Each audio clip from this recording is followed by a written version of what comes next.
What? Uh, It's my outfit. uh, Do you know what? I paid a lot of money for this outfit. Okay, St. Lucia. I'm getting my money's worth. I don't even care. You'll get to watch me in my outfit today. I was gonna wear it to Carnival, but the jewels are just dropping off.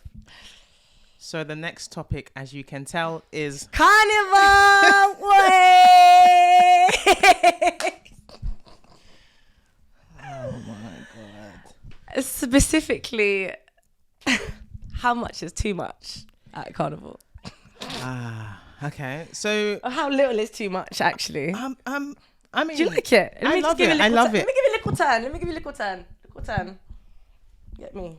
I really hope nothing falls out because otherwise we're going to have to film this whole thing. Right. Okay. Are you excited for Carnival? Yes, I'm excited for Carnival. Who isn't? Black Christmas. Let's go. Comes but once a year. I mean, Notting Hill. I can't believe it's Carnival already. Oh my gosh. I know. But thank the Lord, really, because I've got some shit I need to release, so. Honestly, well, I obviously got the wrong memo, but you know, I guess It's okay. We compliment each other. It's cool. It's We'll fine. go with it. Okay. So what's on the agenda today? I mean, we're talking about Carnival and... The question is, how much is too much at Carnival? Mm. Like, is it all about being skin out at Carnival these days? And is it too much? Because I think sometimes, yeah, it's kind of like an unspoken thing these days. It's like, what is too much? Is it like, is this acceptable? I think a lot of people come to Carnival and they see, you know, the bad gal on road, little tiny costumes, and there's, you know, that maybe, obviously, like I have my own feelings about this, but Is there more to this costume? Is this it? yeah, there is actually more, but I couldn't be bothered to put it on. There's like leg pieces, arm pieces. You're actually quite covered by the end of it. I actually felt very modest. Huh? What? You felt very modest. I felt modest. Yeah, I felt covered. Do you know what I mean? You felt covered. I did. You But this felt is like... clothed. No, Yeah? because it's really interesting, isn't it? Because when we talk about like in terms of sexuality and what is too much at Carnival, the conversation obviously falls on black women. That's what we're talking about, really. That was one loud sip. The conversation is more about women than it is anybody else, I think, especially like specifically black women. I mean, yeah, look, women's bodies are amazing, divine. And Carnival, I think, is a great time for women to come out in their full glow. Looking at the mass bands are a central pillar of Carnival and representation, Yes. and freedom and expression. Yes, they are. But I guess because we also want to talk a little bit today about like the intergeneral perspectives of Carnival. Mm-hmm.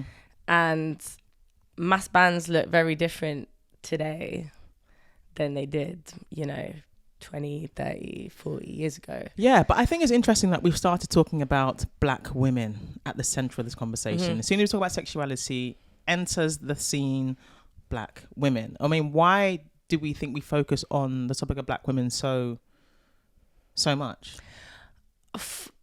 There is this idea that is being spoken about much more in recent years about the idea of sexuality as a subversion and freedom, and the fact that we get to choose what we wear and how much skin we get to show, and also like the time and place that you get to do it, because that's the whole thing with Carnival, isn't it? You can be out on road, skin out, no one's going to say anything to you. Whereas in any other scenario, the judgment is going to follow quite quickly. So this is a time when you can walk out, you can be yourself, you can, you know, enjoy your body really. And obviously as somebody who works in the industry that I do, that is a central question for me. Like when does something become acceptable? When is it unacceptable? And because this is the thing, all you have to do is like look in entertainment and the way black females and white females or Asian females, the way we all sexualize ourselves, or we're all sexualized, but the way in which it's done is very different. And I think the Caribbean is very much like in the middle of this conversation, really, especially like in recent years, like when you have like, you know, Rihanna, Nicki Minaj really bringing like Caribbean, like a very specific kind of Caribbean spice sexuality into music, into the entertainment. So I think it's actually a really important question. I think so. I mean, I think you're right about the point of, I mean, I don't think we all sexualize ourselves, but I think the society we live in is way more not all of us. Is way more sexual. Girl. Talking about black women in general, and as a black woman, I think the question is around: is the expression at Carnival fundamentally different from British culture, or is it therefore problematic? Are we rejecting British respectability? Yes, at Carnival. Let's at get to Carnival, it. yeah. Are we doing that? The question. But this is the thing as well, because obviously, I just got back from St. Lucia. But it always, like, when I'm with my St. Lucian family, it's always so interesting because Caribbean people are actually not. It sounds like such a contradiction of terms, but Caribbean people are actually quite conservative in our values. Skin out me pum pum. Yeah, but when I pum pum pum pum pum pum pum. Everyone always takes the piss out of, like, when I say this, but it's true. Like, girl, you gotta, I'll be looking for. Girl, you put on the match my car. Come roll with the superstar. When it's in, now, give me. Did you remember what I said, or do I need to repeat that for you? I was responding to what you were saying. So is that was your response? That's my response. Right. Okay. Cool. Right. Can you respond? Yeah. Can you wine from my cocky like this? I could go on and on. But on and on. But can you? So what do you think to that? Spin me like a satellite. Because also Caribbean. We're specifically talking about Caribbean culture as well, right? I would say West African culture is actually possibly even more conservative, the Caribbean culture. Yeah. But in the Caribbean, where Carnival is from, you have this kind of disconnect between, like, social conservatism, certain ways of presenting yourself in general, religiosity, traditionalism, and then you have Carnival, then you have Friday night, then you have walking out in the middle of the street, but then, in the daytime, when the sun is shining bright, you have to have a certain kind of respectability. One thing I noticed, a certain respectability. Do you know what? I said what I said. Look, one thing I will give Carnival is it's even you now, as I'm experiencing you in your full costume and your full glow. It's not my full costume. Is the or the little pieces that you brought of it is the joy that you have whilst you're wearing it. Yeah, I will give it that. But I do think the question is, when does cultural expression go too far? Are we at that point with Carnival? And now does that still fit in with mainstream British culture, or is it at conflict? Yeah, I'm kind of thinking it's both. And also, this is the thing as well. Like, there are so many people who come to Carnival. You have 2 million people come to Carnival. There's another question as well, which I guess we'll probably have this conversation after Carnival when we've experienced everything. And then we can come back. Because we're both going. I mean, I'll say what I'll say and I'll still see you there. But, Carnival is for everybody these days. And that, for some people, is actually a point of contention. Not everybody agrees that it should be for everybody. Some people say that it should just be for Caribbean people. It should just be for black people. I think the point is that's actually not possible. I think it's very possible for Caribbean people to have control over the way, and that should be the goal, to have control over the way Carnival's run, bring it back to the community. But ultimately, in this free society, Carnival is for everybody now, which also means children come, which also means young people come, impressionable people come. So, we're advertising Caribbean culture, and the first thing that people see when they come to the race, I mean, it is, and I think as an African who comes to enjoy Carnival, who understands the inception of it and the reasons for it, sometimes I love the mass bands. I love to see. Also, I'm at the time where I'm watching all the performances. I love it, but there is sometimes it can be distracting from the reason Carnival was created in the first place. You're saying the pum pum's distracting? I mean, yeah, girl. Saying the titty them's distracting? It's distracting. I enjoy it like everybody else, same way. But I think you're saying it's distracting from historical analysis. That's what you're saying.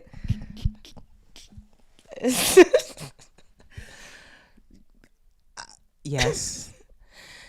It's actually. I've lost my trail of if thought. an alien was to come to Carnival, and we asked them, what do you think Carnival was about? Do you think they would say that it was, the slaves were resisting their oppressors in the Caribbean. So that's why you have masquerades, because they would like, you know, hide their identities behind masks, etc., etc. And I think that is much stronger in possibly in the Caribbean, and then especially like at Juve as well, when you have like jab jab and everything. Like, but if you were to just walk in, you know, at like 1 p.m. on a Monday, and everyone's whatless, and you know everyone's skin out, and would you not just say it's like a sexual escapades? It is sexual. Yeah. Carnival is sexual for sure, but I don't think sexuality is problematic per se up until a certain point. What's the point? What is the point? That is the point. So I think when you say it's for everyone, like it's for everybody, including children. But there are 2 days on Notting Hill. Sunday is usually Children's Kids Day. Monday is usually the Whatless Day. So there is a separation there. But I think when you're thinking about the representation, what you want children to learn from it, what is it you would like kids to take away from Carnival? And again, there's so much to it. It's not just the mask bands. It's not just about the costumes. It's also about the food. It's about the sound system. It's about the community. It's about being able to celebrate multiple Caribbean cultures in the same place over a single weekend is amazing. Yeah. But part of that is, does the sexuality of it distract from the overarching cause and mission of Carnival? But again, bringing this back to women as well, and this is something that I've been interested in a really long time, is this idea of sexuality as currency. Yeah. And, you know, Carnival is very much about the music. It's very much become about the entertainment aspect of it. It's always been about the entertainment. Having a good time, celebrating yourself and your community and your culture can, you know, by the fact that you're having fun and experiencing joy and expressing yourself is in itself, you know, a resistance. But I think this idea of sexuality as currency, especially when it comes to Black women, it becomes such a interesting and complicated and nuanced conversation, because who is actually profiting from Black women's sexuality? Of course we are, especially when you're looking at like, you know, people who, like famous singers who've like really made a name for themselves, whether it's like Lil' Kim, whether it's like Rihanna, whoever. Like for me, one of like somebody that I'm really interested in is Josephine Baker, because she was the first Black superstar who made a name for herself, really, because she found a way to, I mean, obviously she was extremely talented and a comedian and all these things, but she synthesized all of that with sexuality and with nudity. And she exotified herself in a way that white audiences, you know, fetishized and were attracted to, but she maintained ownership of herself. At the same time, to what degree was she able to do that? And to what degree have female Black artists since her been able to fully have control of their image? Because we say that we're in control, but like, to what extent is that actually true?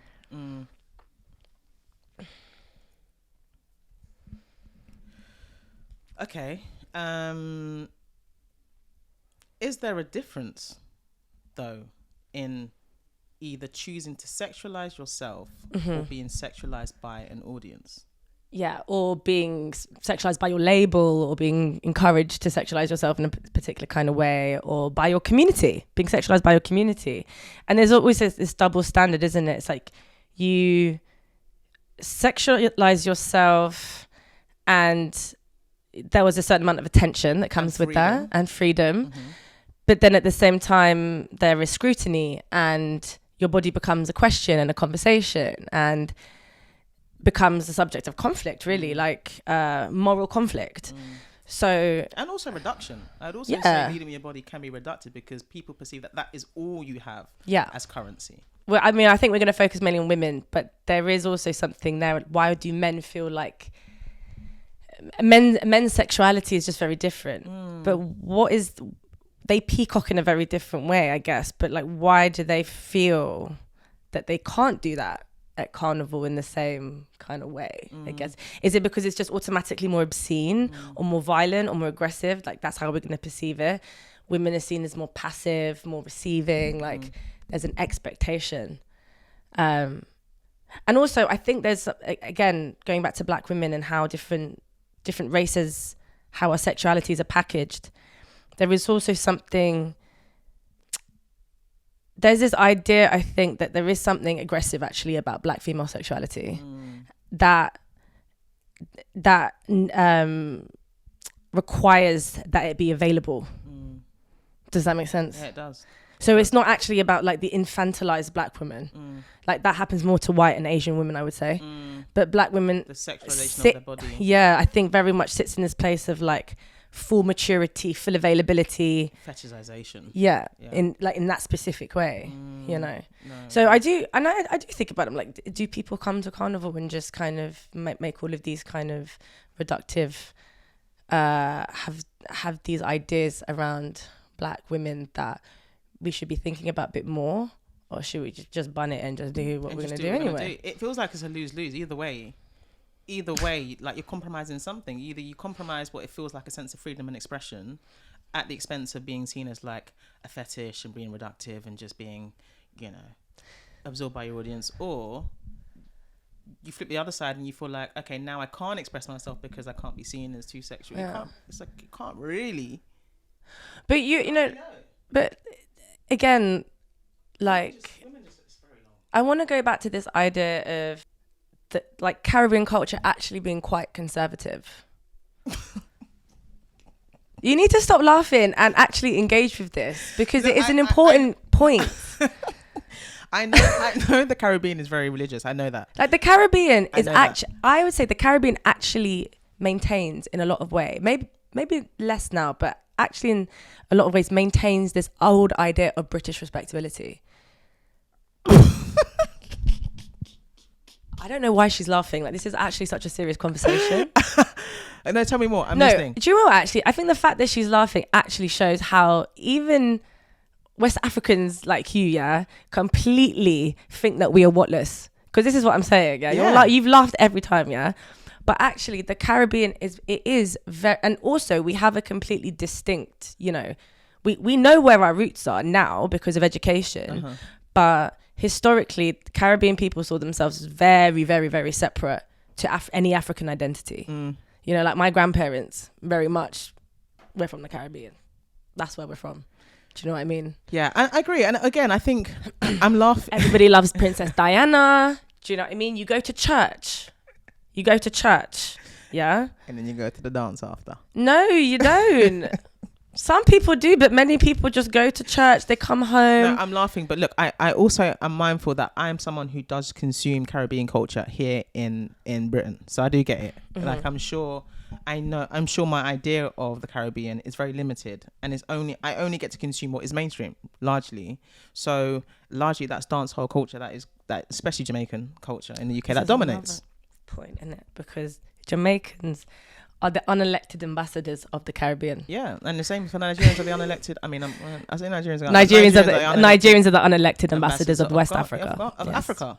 Of Africa, yeah. You know, but I do think I am starting to see more education into the different cultures that do exist in the Caribbean and also Africa. But we'll stick to the Caribbean because we're talking about Carnival specifically, which is definitely a Caribbean celebration. Yeah.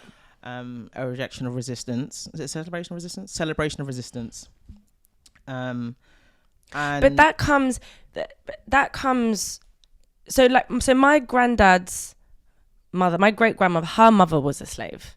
So we're not talking too far back that people were actually coming from the Caribbean specifically. Yes, coming from highly. You don't really have a private life. You know, as if you have big families, you are working on plantations, you're working for slave owners, your life is not your own. That transition into a life where there is no slavery, but there's still this memory of being watched. And for women especially, your bodies are made for a life of childbearing. I think my granddad was like one of 18 or something. One of 18? I'm going to have to get my cousin to 18? Not all from. I'm just spilling the family secrets now. Obviously not. Wow. But women, you know, women's role in the Caribbean was you breed, you look after the children, and you mind your place. So obviously, like now, Carnival has actually morphed in many ways. It used to be, you know, like especially I guess like the mass aspect of it with the masquerade is you can be whatless, but your face is covered, so nobody actually knows who is being whatless. Like that was the whole point of it. So they took that from like the European masquerade balls. But now when we have private lives and our sexualities are private, and we can kind of, you know, have more of an ownership on the personal, that sense of like having to hide in order to be expressive or sexually expressive becomes diminished. The need to do that becomes diminished as society becomes more permissive. So we live in a more permissive society now. So the need to disguise and like our ability to just be free is just a lot more accessible to us. Women's bodies are much less watched. I mean, they're still watched. Let me take that back. Women's bodies are still watched, but it's in a different way than it was before. Like there was minimum freedom. Now we have much more. We're allowed to actually, you know, sit down and ask how much sexuality is too much. Whereas before it was like, your sexuality is not your own. Your sexuality belongs to the family. It belongs to the country. It belongs to the community. I'm just gonna walk out, but now no one can tell me nothing. But for how long have we actually been able to do that? No, and in that context, I guess it is a sense of freedom. And again, I don't want you to laugh this time, but it's true. I think in the Caribbean, same in a lot of, you know, colonial and Commonwealth countries, there is this idea of British respectability that really did shape how families existed. And that's why it was much like, it was harder for Black British families to rebel, like young people to rebel. So would you say that the younger generation then are more sexually liberated now, or do you feel like it's a sexual performance? Oh, that's a good question. There's always an aspect of sexuality that is performative. Always, I think. When it's for public, I don't want to necessarily say consumption, but when it's in public. Because I obviously, if I'm naked most of the time, I don't look like this. Do you know what I mean? It's a very different mood. It's not necessarily sexy. It's just nudity. And like when you have sex as well, healthy sex should be for you. Do you know what I mean? It shouldn't be for you know, performative in that way for your partner. Of course you want to make yourself look sexy for your partner, but it shouldn't be like, it's about how you feel. Yeah. But people don't always recognize when sexuality is performative. I think that's also the issue. It's like we see it and we don't necessarily make the connection between this is just somebody expressing themselves, or well, this is socially unacceptable. They're denigrating themselves, whatever. Beauty is in the eye of the beholder. Caribbean women are beautiful. Caribbeans, or Black people in general, are way more accepting of a different range of body types than other cultures. 100%. No way. I think Africans are the most accepting of different body shapes, for sure. I said Black people. I thought you said Caribbeans. Did I say Caribbean people? I meant Black people. Okay, yeah. Way more accepting of different body types. Yeah. So when you're on the road in Carnival, wherever you are in the world, you're gonna see, maybe not in Brazil, but they have, I think their carnival culture is actually quite, so yeah. we're not including that in this. Big, little, thick, tall, small. Like our sexualities are like, what's considered beautiful, I think is more and attractive, is way more open and less restrictive than I think British beauty standards or European beauty standards in general. I agree. I do agree with that. I'm gonna look. Actually, you know what? Let me take it back. Let me go to Carnival this year, and for research purposes only, and reappreciate. Yeah, and reappreciate.